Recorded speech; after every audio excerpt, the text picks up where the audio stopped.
Welcome back to the Little Angels Academy online classes. Today we will study chapter 2 from trade to territory, geography portion class 8 part A कि हम जैसा कि chapter का नाम है from trade to territory कि जो British East India company थी उसने किस तरह से अपने आप यहाँ पर एक शुरुआत की ट्रेडिंग से, जो कि एक ट्रेडिंग कंपनी थी। फिर धीरे धीरे कैसे उसने अपने आप को स्टेबलाइज किया और उसने इंडिया की जो टेरिटरी थी उसको क्या कर लिया, कब्जा कर लिया उस पर और एक रूलर बन बैठी। इस चैप्टर में हम पढ़ने वाले हैं, हम देखने वाले हैं इस चैप्टर में कि जो मुगल एम्पायर था जो कि इंडिया को रिप्रेजेंट करता था, पूरे इंडिया को रिप्रेजेंट कौन करता था उस टाइम? मुगल एम्पायर। यानी कि जो मुगल एम्पायर था उसका पूरी इंडिया की टेरिटरी पर कंट्रोल था। जो लास्ट मुगल पावरफुल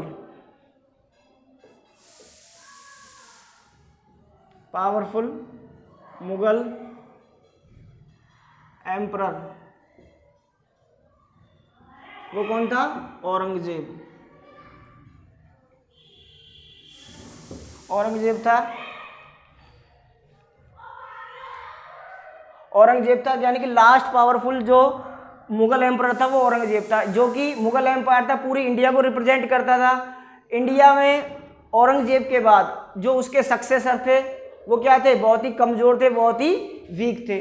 वो ना तो इंटेलिजेंट थी उनमें और ना ही डिप्लोमेटिक थे और ना ही वो पावरफुल थे। तो इस वजह से जो इंडिया था वो धीरे धीरे टूटने लगा।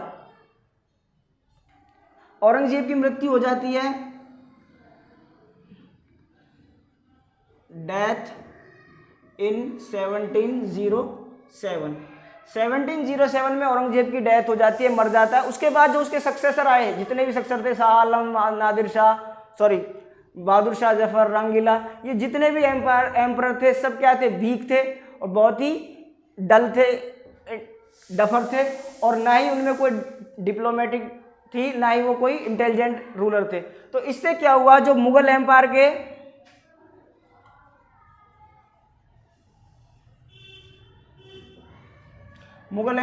जो ऑफिशियल्स थे जिनको कहते हैं सूबेदार, दे asserting their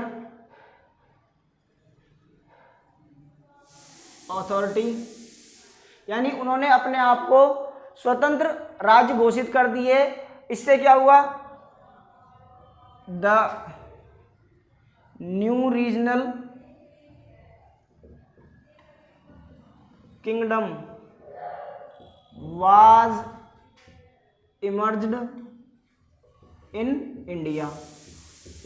अब जब रूलर जो थे, उसके सक्सेसर जो थे वो बहुत ही वीक थे, अब इसका फायदा उठाकर जो उसके ऑफिशियल थे मुगल एम्पायर के, जो उसके सूबेदार थे, उन्होंने क्या किया? अपने आप को एक अजर्ट कर दिया कि वो अपने आप में एक सेल्फ अथॉरिटी है, सेल्फ किंगडम है। और इससे नए रीजनल किंगडम का इमर्ज हुआ इंडिया में। बहुत सारे नए रीजनल किंगडम जो हो गए, निकल कर आए।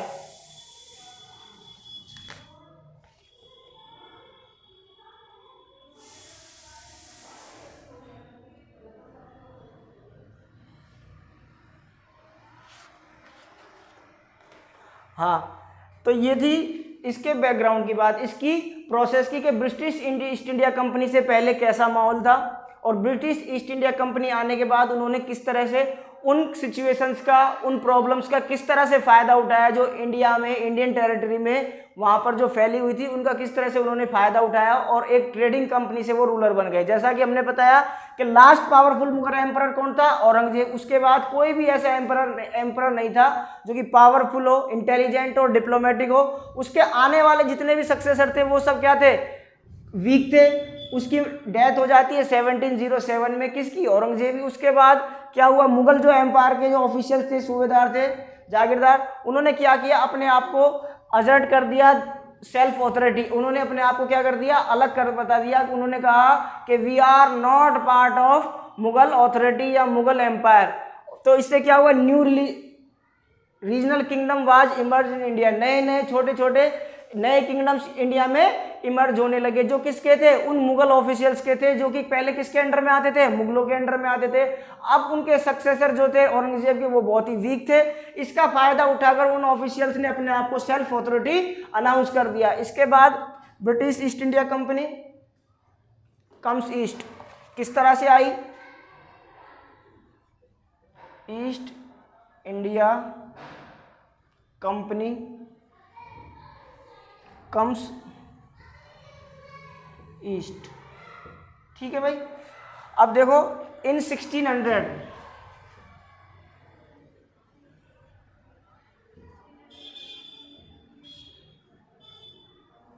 CE acquired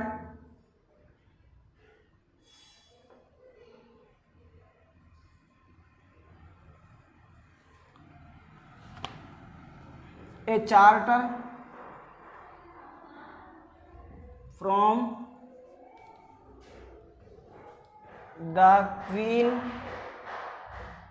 of Elizabeth first, Queen of Britain, Elizabeth first got sole right to trade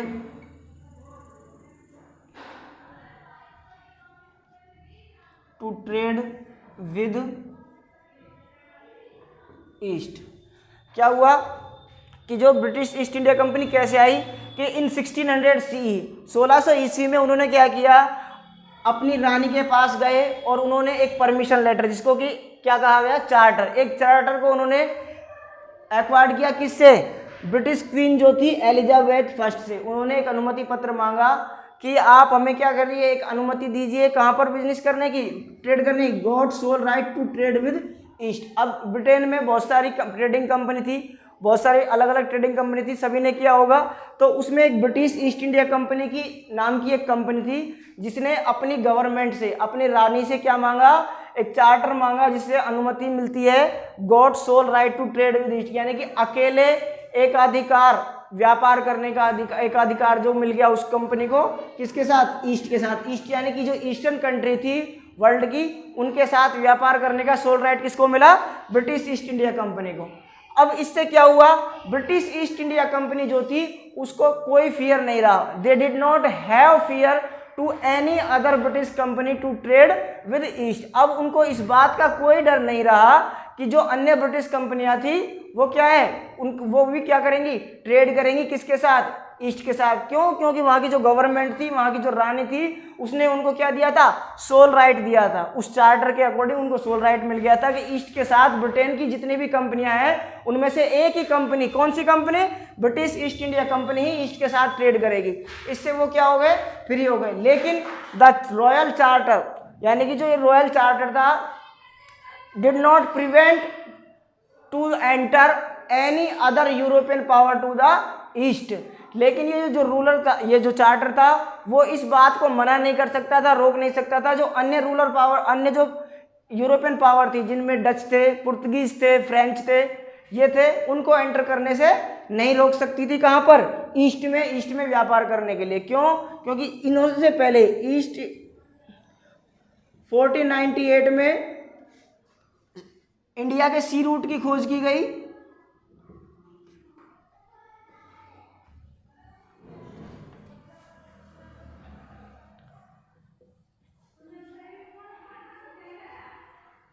In 1498 a Portuguese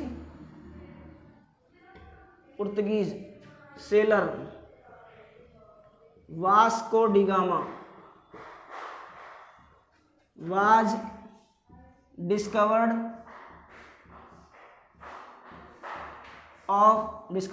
sea route of India. यानी कि इससे पहले जो पुर्तगीज एक सेलर था जिसका नाम था वास्को डी गामा, वो डिस्कवर कर चुका था सी रूट ऑफ इंडिया को। सी रूट ऑफ इंडिया यानी कि जो सी रूट था इंडिया आने के लिए, उसकी खोज किसने की थी, 1498 में पुर्तगीज सेलर ने, जिसका नाम था वास्को डी गामा, उसको फॉलो करते हुए अन्य यूरोपियन जो कंट्री थी वो भी वहाँ पर धीरे धीरे उसको फॉलो करते हुए इंडिया आने लगी और ट्रेड करने लगी। तो उस चार्टर से केवल ब्रिटेन की जो ट्रेडिंग कंपनी थी वो तो रुक गई, उनसे तो उनको फियर नहीं था ब्रिटिश ईस्ट इंडिया कंपनी को, लेकिन फियर किस चीज़ से था कि जितनी भी कंपनियां थी और यूरोपियन कंट्री थी वो उनको नहीं रोक सके। क्यों? क्योंकि जो 1498 में पुर्तगीज सेलर था उसने क्या कर लिया था, वास्को डी गामा ने उस सी रूट की खोज कर ली थी जिससे इंडिया या ईस्ट में प्रवेश किया जा सकता था।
could flourish.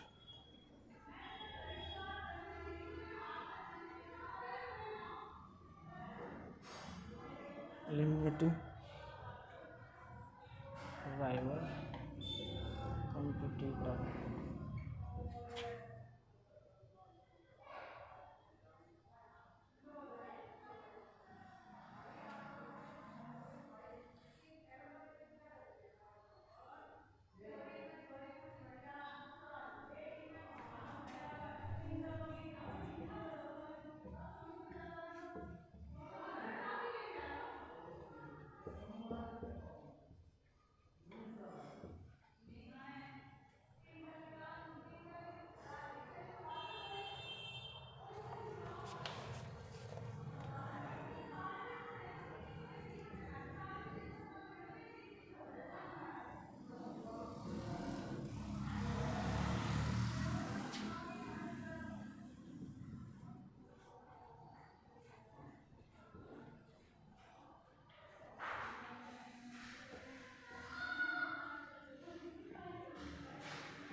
अब क्या हुआ कि इससे ब्रिटिश ईस्ट इंडिया कंपनी और जो अदर कंपनी जो ट्रेडिंग कंपनी थी यूरोप की, उनको प्रॉब्लम फेस होने लगी। उन्होंने प्रॉब्लम को फेस किया। The problem was that all companies were interested in same thing, यानी कि जितनी भी ब्रिटिश ईस्ट इंडिया कंपनी थी वो सेम थिंग्स में ट्रेड करना चाहती थी, सेम थिंग्स में ट्रेड करती थी, उन सभी का इंटरेस्ट जो था सेम थिंग्स में था, जैसे पीपर, क्लोव्स, कार्डमम, सिनामन और यहाँ की सिल्क, ये सारी चीज़ें थी जो वर्ल्ड वाइड इंडिया की फेमस थी, पूरे वर्ल्ड में यहाँ से एक्सपोर्ट किया जाता था। Many trading companies were trade with India and purchase to other country in the world. तो ये सारी चीज़ें थी, सेम थिंग, सेम जो उनका इंटरेस्ट जो था सेम थिंग्स में था, इस वजह से उनमें आपस में कंपटीशन बढ़ने लगा, राइवलरीज बढ़ने लगी, एक दूसरे को उन्होंने काउंटर करने शुरू किया। अब इससे जब सेम थिंग्स में उनका इंटरेस्ट था तो डिमांड बढ़ने लगी, डिमांड बढ़ने लगी तो प्राइस भी बढ़ने लगे। अब जो प्रॉफिट ऑफ कंपनीज थे वो क्या होने लगे, घटने लगे। क्यों? क्योंकि अब वो पहले से अधिक कॉस्टली उन प्रोडक्ट्स को खरीदते थे, इससे उनका जो प्रॉफिट था वो घटने लगा। The only way the trading company could flourish was by eliminating rival competitor. जैसा कि हमने देखा था कि जब सेम थिंग्स में उनका इंटरेस्टेड था तो उनमें कंपटीशन बढ़ने लगा, कंपटीशन बढ़ने लगा तो उनमें राइवलरीज पैदा होने लगी, राइवलरी जब उनमें बनने लगी तो उन्होंने देखा कि हमारे पास केवल ओनली एक ही ये रास्ता है कि जितनी भी अदर कंपनियां हैं उनको हम क्या कर दें, एलिमिनेट कर दे। हमारे जो राइवल कंपटीटर है, जैसे ब्रिटिश के लिए फ्रेंच, डच, पुर्तगीज, फ्रेंच के लिए ब्रिटिश, पुर्तगीज, डच, तो ये एक दूसरे के राइवलरीज कंपटीटर थे, इनको जब एलिमिनेट कर दिया जाएगा तो हम अपना जो ट्रेड था उसको क्या कर सकते हैं, फ्लरिश कर सकते हैं, समृद्ध बना सकते हैं, फलता फूलता देख सकते हैं। कब? जब अन्य जो राइवल कंपटीटर हैं हमारे वो क्या हो जाएंगे, यहाँ से एलिमिनेट हो जाएंगे। उसके बाद में जब राइवलरीज आपस में बढ़ने लगी तो उन्होंने they started fought with each other. अब ये राइवलरी जो थी, इस राइवलरी से क्या हुआ, these rivalries led to fierce battle between among them, यानी कि इस राइवलरी से उनमें क्या होने लगे, बहुत भयंकर युद्ध होने लगे, आपस में बहुत लड़ाइयाँ लड़ने लगे, वो आपस में एक दूसरे से लड़ने लगे। Trade was carried on with arms. अब जो ट्रेडिंग थी वो पैसे से नहीं, मनी से नहीं, किससे होने लगी, आर्म से, यानी कि जिस ट्रेडिंग कंपनी के पास अच्छे वेपन्स होंगे, अच्छे हथियार होंगे, वही ट्रेडिंग कंपनी क्या है, अपना ट्रेडिंग एम्पायर जो है खड़ा कर सकती है, ट्रेडिंग कर सकती है इंडिया में। क्यों? क्योंकि ये जो राइवलरीज थी इन यूरोपियन पावर्स में बढ़ती जा रही थी, एक दूसरे को वो क्या कर रहे थे, लड़ रहे थे, एक दूसरे का क्या कर रहे थे, विरोध कर रहे थे। अब उस सी रूट पे, अब जो इंडिया के, ये मान लीजिए यूरोपियन कॉन्टिनेंट है, ये अफ्रीकन कॉन्टिनेंट है, ये इंडिया, तो ये यहाँ से होकर सी रूट आते थे, ठीक है, ये सी रूट आता था। अब ये क्या करते थे, जब ये एक दूसरे की कंपनियां जो यहाँ से क्या होती थी, ये जो माल जाया करता था सी रूट से होकर, यहाँ पर डच थे, यहाँ पर पुर्तगीज थे, यहाँ पर पुर्तगीज थे, यहाँ डच थे, यहाँ फ्रांस थे, यहाँ ब्रिटिश थे मान लीजिए। तो जब ये इस सी रूट के थ्रू होकर अपने माल को, अपने गुड्स को सेल करने के लिए अन्य कंट्री में ले जाया करते थे, तो वो क्या करते थे, उन जहाज़ों का, उनके शिप्स का रास्ता जो वे था उनको क्या करते थे, ब्लॉक कर देते थे, उनके माल्स को पानी में गिरा देते थे, और उन्होंने बहुत सारे तरीके निकाले जिनसे वो एक दूसरे को नुकसान पहुंचा सके। और इसलिए trade was carried on with arms, तो वो अपने आप को प्रोटेक्शन देने के लिए उन्होंने वेपन्स का सहारा लिया, हथियारों का सहारा लिया। अब ट्रेडिंग पैसे के बजाय हथियारों से होने लगी, यानी हथियार जिसके पास अच्छे हैं वही ट्रेड कर सकता है। ट्रेडिंग पोस्ट वर प्रोटेक्टेड थ्रू फोर्टिफिकेशन। अब जो उनकी ट्रेडिंग पोस्ट थी, यानी कि जहाँ पर वो अपने माल को स्टोर करके रखा करते थे, जहाँ से वो एक्सपोर्ट इंपोर्ट किया करते थे, उस स्थान, उस प्लेस को क्या कहा जाता था, ट्रेडिंग पोस्ट। अब उनको प्रोटेक्ट करने के लिए उन्होंने किस चीज़ का हेल्प ली, फोर्टिफिकेशन। फोर्टिफिकेशन क्या होती है, किलेबंदी, किलेबंदी का सहारा लिया। अब जब वो अपने आपको प्रोटेक्ट करने के लिए, जब उन्होंने फोर्टिफिकेशन का सहारा ली, जब उन्होंने किले बनवाने शुरू किए, तो कॉन्फ्लिक्ट विद लोकल रूलर्स, जो भी लोकल रूलर्स थे वहाँ के, उनके साथ उनके कॉन्फ्लिक्ट्स होने लगे। किनके, उन ट्रेडिंग कंपनीज के जिन्होंने अपने अपने फोर्टिफिकेशन किया था अपनी प्रोटेक्शन के लिए, उन्होंने जो किया था उसके लिए उन्होंने, इससे उनके आपस में कॉन्फ्लिक्ट्स बढ़ने लगे विद लोकल रूलर्स। अब बात करते हैं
अब उसके बाद में ईस्ट इंडिया कंपनी जिसने बंगाल में ट्रेड करना शुरू किया, उसके बाद में क्या क्या चीज़ें चेंजेज हुई, उसमें क्या क्या उन्होंने बेनिफिट्स उठाए, क्या क्या उन्होंने ट्रेडिंग की व्यवस्था की। The first English factory was set up on the banks of river Hooghly in 1651 में उन्होंने ब्रिटिश ईस्ट इंडिया कंपनी की फर्स्ट फैक्ट्री को सेट किया गया। सबसे पहले वहाँ जो स्थापित हुई, स्टेबलाइज किया गया 1651 में फर्स्ट इंग्लिश फैक्ट्री को।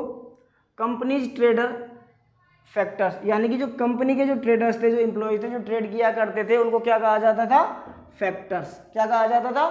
फैक्टर्स। और इसी से क्या बना है? फैक्ट्री।